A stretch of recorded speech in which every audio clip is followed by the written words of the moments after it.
Bienvenidos a este nuevo vídeo, desastres provocados por el uso y la creación de armamento. No olvides visitarnos, más historias te esperan. Dale like y suscríbete. Comenzamos. Un arma es una herramienta de agresión útil para la caza y la autodefensa. Cuando se usa contra animales y puede ser utilizada contra seres humanos en tareas de ataque, defensa y destrucción de fuerzas o instalaciones enemigas, o simplemente como una efectiva amenaza.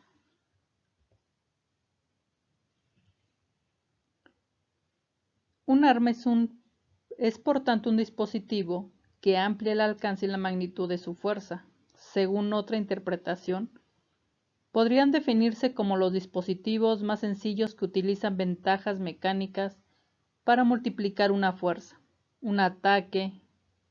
Las armas pueden ser utilizadas como instrumentos de coacción, por contacto directo o mediante uso de proyectiles. Estas herramientas, por tanto, van desde algo tan sencillo como un palo afilado a un complejo aglomerado de tecnologías, como un misil balístico intercontinental. En sentido metafórico, cualquier cosa capaz de causar un daño puede ser entendido como un arma, y en este sentido se interpreta el desarrollo de la guerra psicológica durante las guerras del siglo XX. Más recientemente se han diseñado armas como letales, diseñadas para ser utilizadas por algunos grupos paramilitares, fuerzas de seguridad o incluso tropas en combate, y cuyo objetivo es provocar daños suficientes para neutralizar a un adversario sin causarle la muerte y minimizando su impacto sobre el medio ambiente. Definiremos de un modo genérico a un arma como aquel objeto o instrumento que sirve para atacarse o defenderse. La función básica del arma no cambia desde la antigüedad. Las armas hacen una o más de las siguientes situaciones: concentrar presión. El borde afilado de una piedra rota o un palo puntiagudo aplicarán más fuerza por unidad de área y hará mucho más daño que el lado sin filo o sin punta. La dureza del material determina la capacidad de aplicar o resistir la presión. Energía acumulada. Un objeto acumula energía cinética mientras la persona lo acelera y libera esta energía en un lapso de tiempo más corto sobre el blanco. De esta manera, amplifica la potencia del objeto y el poder de la persona. Fuerza proyectada. Una piedra lanzada o un palo largo emiten dañar a un adversario desde cierta distancia. El daño se deriva de la energía cinética acumulada en el trayecto, disparada en el momento del impacto. Por otra parte, las armas modernas pueden combinar varios de estos factores para causar mayor destrucción. Las armas pueden ser ofensivas, adecuadas para que la transformación de energía recaiga sobre un objeto, defensiva, dirigidas a neutralizar, evitar o al menos absorber parte de la energía que un enemigo puede concentrar sobre nosotros. La actividad científica en sí no es éticamente neutra, porque depende de las decisiones tomadas por personas que pueden hacerse responsables por las mismas. De este modo, los científicos, como todas las personas, pueden llegar a ser deshonestos, pueden alterar datos y modificar los resultados, ocultar información, entre otras cosas, que contradicen la ética de una ciencia, que busca la verdad y la objetividad. Por otro lado, la investigación científica puede estar al servicio de intereses personales, religiosos o ideológicos, que antes de pretender un conocimiento objetivo busquen reforzar algún estereotipo, imponer creencias falsas o dañar a otros individuos. Los ejemplos abundan en la historia. Es conocido el caso del científico Joseph Mengele, que durante la Segunda Guerra Mundial utilizó a personas de origen judío capturados en los campos de concentración para conducir experimentos que pudieran reforzar la ideología racista del nacionalsocialismo. Por otro lado, han sido científicos los involucrados en el desarrollo tecnológico necesario para la manufacturación de armas químicas y nucleares, cuyas devastadoras e inhumanas consecuencias son claras para todos.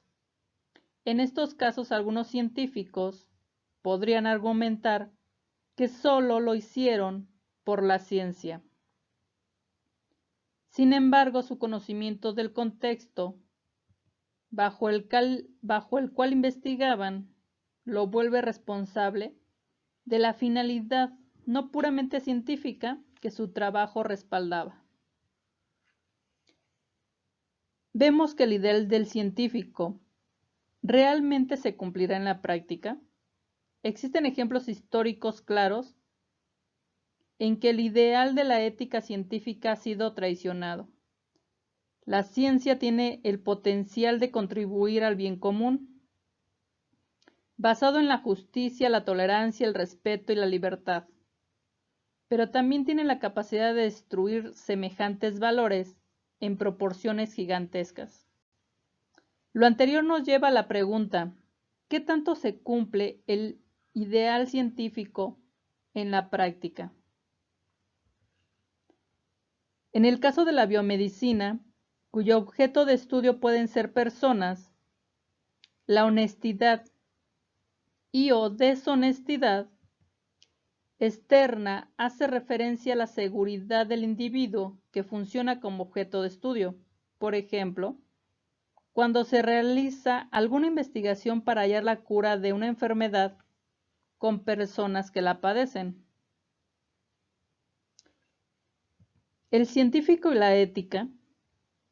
La búsqueda de la verdad en la actividad científica hace que los científicos se autoimpongan una norma de conducta recta.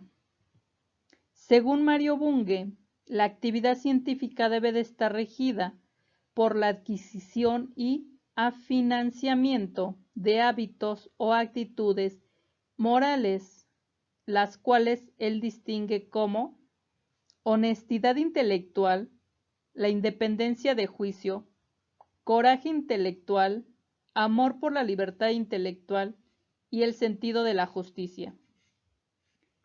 Estas 5 virtudes refuerzan el compromiso de cada uno de los investigadores, pues no es un código impuesto, sino que surge de algo interno y autoimpuesto que responde a la dinámica de la investigación y no a un reglamento externo. Hay que tener en cuenta que ninguna de estas virtudes se cumple cuando se realiza una investigación en beneficio de fuerzas destructivas. Si esto ocurre, entonces estaríamos cayendo en una corrupción interna del científico, no de la ciencia. Estas 5 virtudes refuerzan el compromiso de cada uno de los investigadores. Otra de la tesis fundamental de esta obra de Mario Bunge es el carácter público u oculto de la producción científica. Referente a esto plantea: la misión de la ciencia no es acatar, sino innovar. No es ocultar, sino descubrir. A pesar de que la ciencia secreta pueda dar grandes resultados, hay que tener en cuenta que un proceso donde se puede intercambiar libremente y criticar, y donde los intereses sean bienes comunes, es necesario que ésta asuma un carácter público. No se pone en duda que los científicos puedan o no dirigir, controlar y a la vez producir en una investigación para solucionar los problemas sociales, sino que se debe explotar todo el conocimiento y posibilidades que brinde el trabajo abierto y la reciprocidad grupal. En cuanto a la relación ética y ciencia, hay que resaltar la importancia que le atribuye este autor al tema relacionado con la corrupción de la ciencia en función de servir al poder, sea económico, político, social o militar, aclarando que le debe estar en beneficio del investigador. En el caso de que él denomina ciencia básica de la sociedad, cuando habla de ciencia aplicada, la honestidad intelectual junto al coraje, independencia, justicia y amor por la libertad son valores que declara como guía de la actividad científica de todo investigador. El científico en nuestra sociedad tiene entre sus deberes fundamentales el desarrollo de una ética, la cual debe de estar encaminada a las demandas sociales y a los ideales de la ciencia, al servicio de la humanidad, no en contra de ella. La ética del investigador tiene que estar basada fundamentalmente en una serie de principios esenciales, como la solidaridad, responsabilidad, tolerancia, el respeto a los demás investigadores, a la humanidad y a la naturaleza, la honestidad y al amor a la verdad sobre todas las cosas. Las virtudes más relevantes que debe tener un científico se relacionan con la búsqueda de la verdad, así como los medios, consecuencias y circunstancias de la investigación científica. En la antigüedad, los creadores de la tecnología eran los artesanos principalmente, ya que los conocimientos científicos eran casi nulos y sus habilidades se basaban completamente en el conocimiento empírico. La estrecha relación entre ciencia y tecnología inició como resultado de la revolución industrial de los siglos XVIII y XIX. La palabra tecnología viene del griego techne, que significa técnica, y logos, que significa tratado o estudio. Etimológicamente significa estudio de la técnica. La definición de tecnología, según la Real Academia de la Lengua Española, tiene varias acepciones.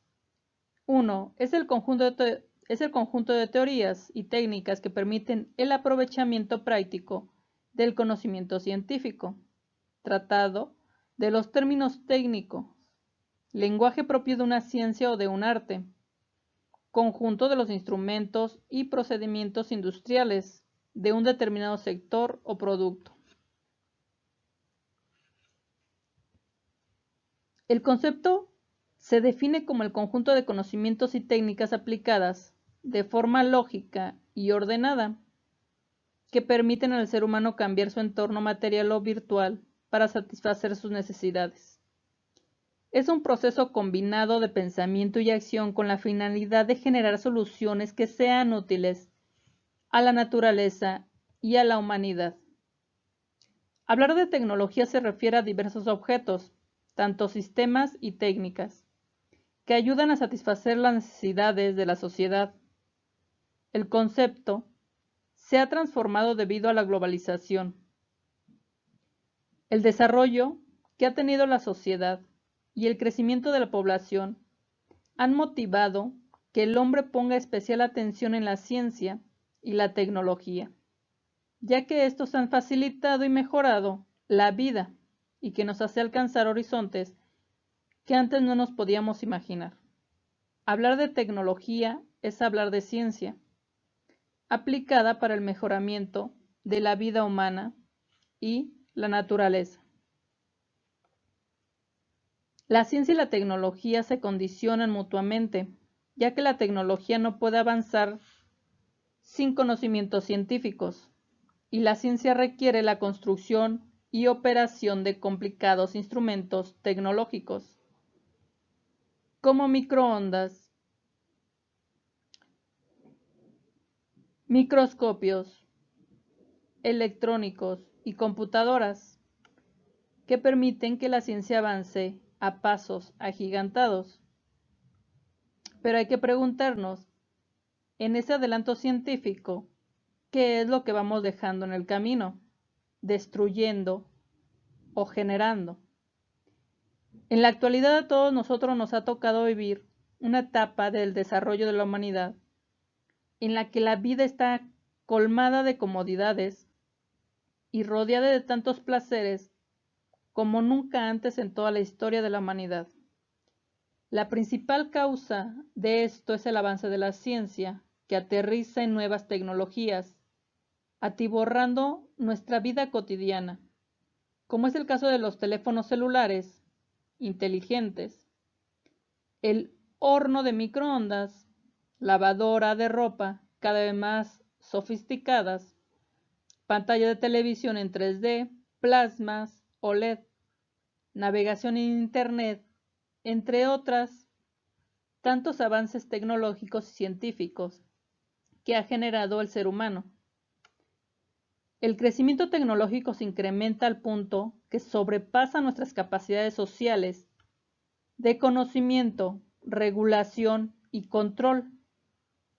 En medida que crece el poder de intervención y acción de la tecnología, los efectos y las consecuencias, tanto planeadas e imprevistas, se extienden geográficamente por todo el planeta y temporalmente hacia el futuro. Muchas cosas e inventos novedosos existen a nuestro alrededor, mismos que no sabemos ni cómo funcionan, pero que al final agradecemos el poder contar con tanta tecnología que nos ayuda a vivir mejor, a comunicarnos en tiempo real.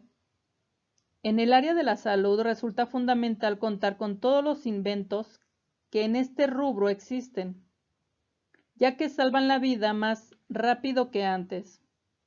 Las cirugías son más precisas y menos dolorosas, gracias a los aparatos que existen en los hospitales. Aún con todos los avances tecnológicos que se mencionan, existen carencias, injusticias y abusos en la distribución de los beneficios que la ciencia y la tecnología brindan al ser humano, en contraste con el daño mismo que generamos a la naturaleza y al mismo ser humano. Y gran parte de la población mundial no tiene acceso a estos beneficios, sobre todo en los países pobres o en desarrollo. En contraposición con el acceso y facilidad a todos estos medios que tienen los países desarrollados. La tecnología se ha desarrollado con propósitos que hasta ahora aparecen como buenos y beneficiosos para la humanidad y que sin duda alguna seguirán evolucionando. Por ello debemos hacer que su uso siempre tenga un propósito noble, ya que también puede ser usada con fines egoístas que muchas veces abusan de los derechos de otros y de la misma naturaleza. Como verán, es importante fomentar a las nuevas generaciones los principios y valores que el uso de la tecnología, ya que estos están naciendo en este mundo cada vez más tecnologizado. Cuando el lucro es la finalidad principal de la actividad tecnológica, el resultado inevitable es contrario a la ética, en virtud de que se considera a las personas como mercancías, y el fin no es el progreso social, sino el particular económico político. Cuando hay seres vivos involucrados como animales de laboratorio y personas, en el caso de las tecnologías médicas, la experimentación tecnológica tiene restricciones éticas inexistentes para la materia inanimada. Las consideraciones morales rara vez entran en juego para las tecnologías militares, y aunque existen acuerdos internacionales limitadoras de las acciones admisibles para la guerra, como la Convención de Ginebra, estos acuerdos son frecuentemente violados por los países. Una tecnología es apropiada cuando tiene efectos beneficiosos sobre las personas, el medio ambiente y todo ser vivo que en ella se desarrolle. Y sus características son las siguientes: no causar daño previsible a las personas ni daño innecesario a las restantes formas de vida, animales y plantas. No comprometer de modo irrecuperable el patrimonio natural de las futuras generaciones. Mejorar las condiciones básicas de vida de todas las personas independientemente de su poder adquisitivo. No ser coercitiva y respetar los derechos y posibilidades de elección de sus usuarios y voluntarios y de sus sujetos involuntarios. No tener efectos generalizados irreversibles, aunque estos parezcan a primera vista ser beneficiosos o neutros.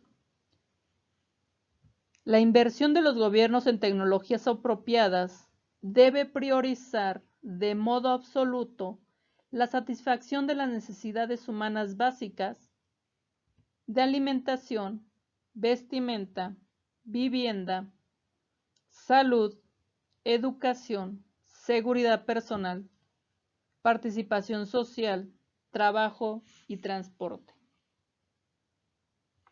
Y la pregunta ético-moral que debe de atañernos a esta situación es: ¿realmente el avance científico-tecnológico o la tecnociencia concuerdan con estos puntos básicos? ¿Prioriza realmente la vida o las formas de vida, tanto animales, plantas como los seres humanos, para en una convivencia armónica? ¿No compromete el patrimonio natural de las futuras generaciones?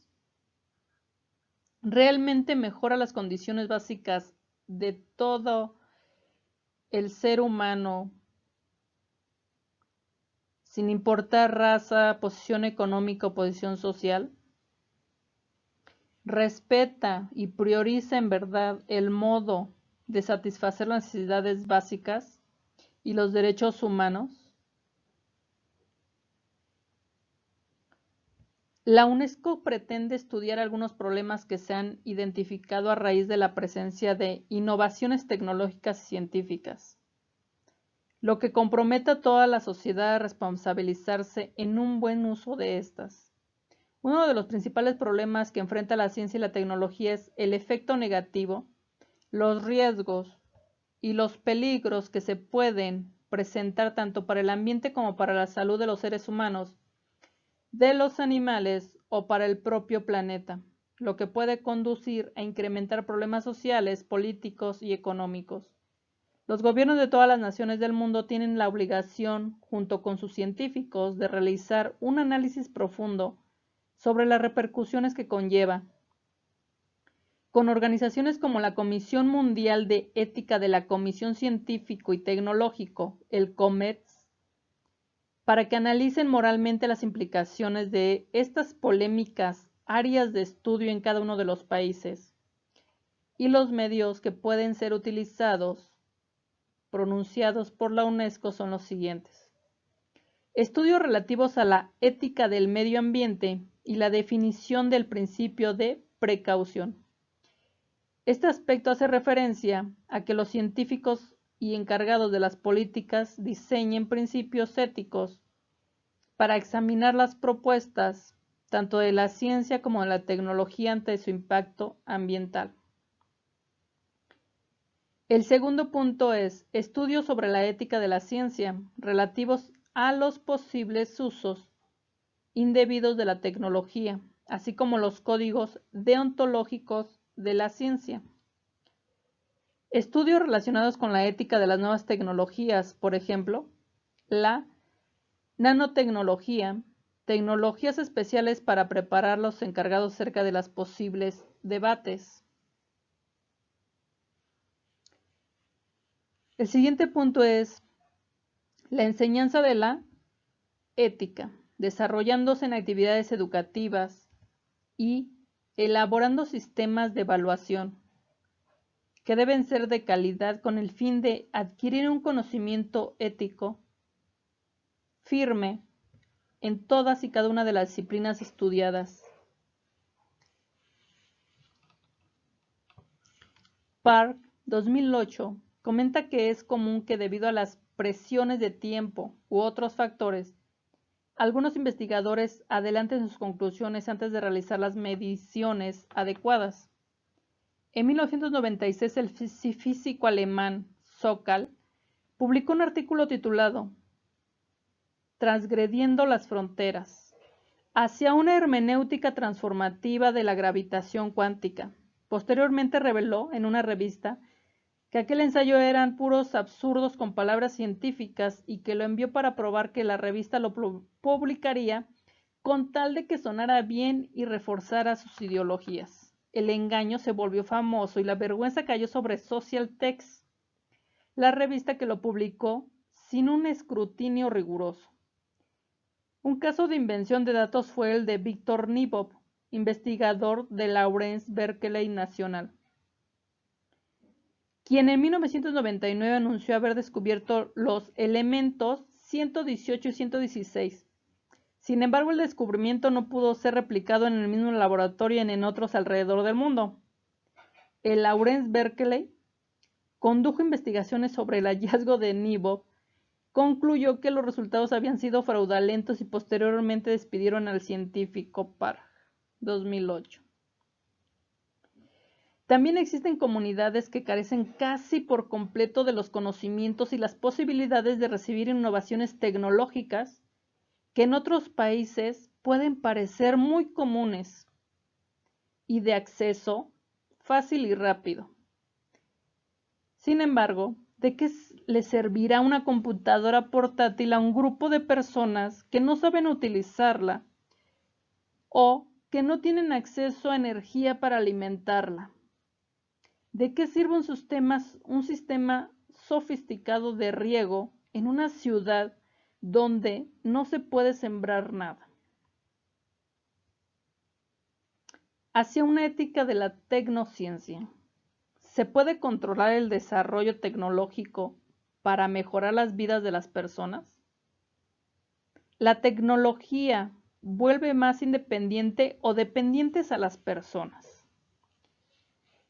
¿Fomentan el desarrollo de la igualdad o benefician a unos más que a otros? ¿Se puede dar el crecimiento económico de una forma responsable? ¿Quién debe responder por las catástrofes o los daños que suceden por el uso de la tecnología?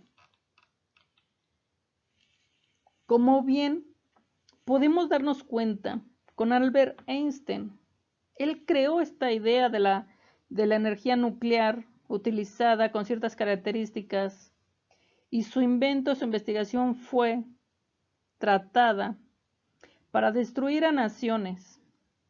¿Quién era ahí el responsable? ¿El científico? ¿El gobierno? ¿La sociedad? Todas estas y más preguntas se formulan cuando se piensa cómo se deben comportar las personas con respecto a la innovación tecnocientífica. ¿Podemos controlar los beneficios y los daños? Algunos pensadores tienen una visión pesimista acerca de esta pregunta. Declaran que no es posible controlar los inventos tecnológicos porque es imposible prever, por más que se intente, todas las consecuencias que estos puedan tener. Como sucede actualmente con la veracidad de la información que se puede encontrar en cualquier plataforma de Internet, en las redes sociales. Esto se debe a que la tecnología se desarrolla en un contexto donde participan diferentes personas, instituciones, valoraciones, deseos y finalidades. Puede darse el caso que se desarrolle un medicamento para aliviar dolores de cabeza muy intensos, pero que algunas personas utilicen indebidamente esa sustancia. En este caso, la intención original de aquel que inventó la medicina es completamente distinta del posible uso indebido que se le diera o del acceso inequitativo. En tal caso, el científico puede decir que no sabía que eso iba a pasar. Se puede juzgar al biomédico como responsable de los daños de su investigación o a la persona que lo usó indebidamente. Realmente no. Pero ¿qué decir de los científicos que diseñaron armas químicas o los ingenieros que diseñan armas? Las regulaciones sirven para disminuir los daños inesperados por el uso y producción de la tecnociencia. Es importante considerar quiénes son protegidos por estas regulaciones. ¿Se prefiere proteger a ciertas personas? ¿Se permiten daños a unos pocos siempre y cuando la mayoría de la gente pueda obtener beneficios? ¿Se protege a todos por igual sin importar raza, sexo o religión?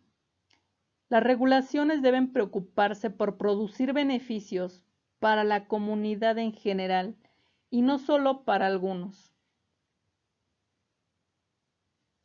Las regulaciones deben proteger a todos por igual. Se debe buscar minimizar el daño posible a todas las personas, animales y medio natural. Es necesario fomentar una visión de los derechos humanos como universales y necesarios, sin importar que ello limite las posibilidades de innovación tecnológica o desarrollo tecnológico. Este solo tiene sentido si beneficia a todas las personas, si le entrega bienestar a la humanidad en general y no a unos pocos o a unos pocos países, por lo que su regulación debe tener como finalidad que esto pueda suceder. Bajo dicha perspectiva de las regulaciones, se puede hablar de responsabilidad en torno a los desarrollos tecnológicos y científicos.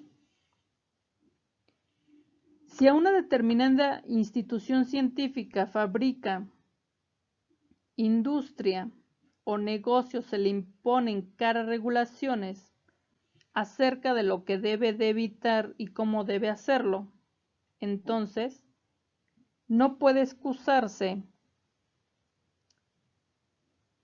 si su innovación tecnológica ocasiona daños. Si se trata de hacer consciente a las instituciones de los riesgos y las consecuencias, se puede ocasionar su innovación. Sin embargo, hay que tener claro que las regulaciones no son perfectas. Siempre podrán haber casos